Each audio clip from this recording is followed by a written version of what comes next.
আসসালামু আলাইকুম গাইস, চলে এসেছি আমাদের আরো একটি নতুন গল্প নিয়ে। আজকের গল্পটির নাম মায়াজাল। তো চলুন শুরু করা যাক। ইটস হরর ভিডিও উইথ রুলহুমপুর গ্রামের একটি পুকুর ছিল।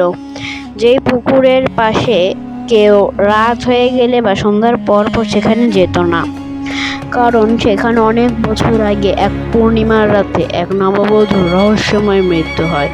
মৃত্যুর কারণ আজও কেউ জানে না, সেজন্যই সবাই সেটিকে অভিশপ্ত মনে করে। রায়হান ভূতে বিশ্বাস করে না, তাই সে একদিন রাতে খেয়ে দিয়ে হাঁটতে বের হয়েছে।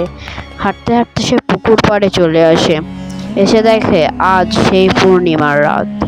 প্রথমে সে কিছু টের পায়নি, পরে দূর থেকে কে যেন তাকে ডাকছে। সে শুনল, রায়হান। এরপরে সে দূরে তাকিয়ে দেখলো একটি সাদা কাপড় পরিহিতা দাঁড়িয়ে আছে। তার চুলগুলোর জন্য তার মুখ দেখা যাচ্ছে না।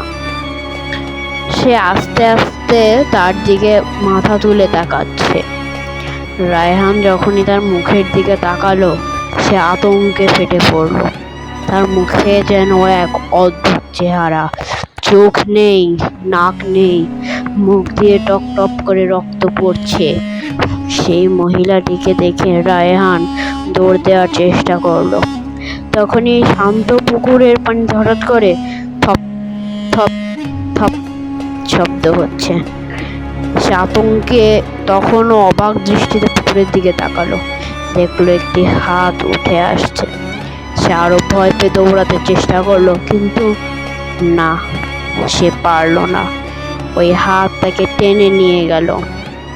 সকালে পুকুরের উপরে রায়হানের মৃতদেহ খুঁজে পাওয়া গেল, কিন্তু এখনো সবাই বলে এখনো নাকি সেই মায়া কাটেনি।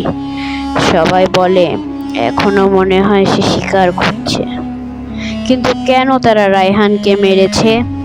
কেনই বা নববধূর মৃত্যু হয়েছিল?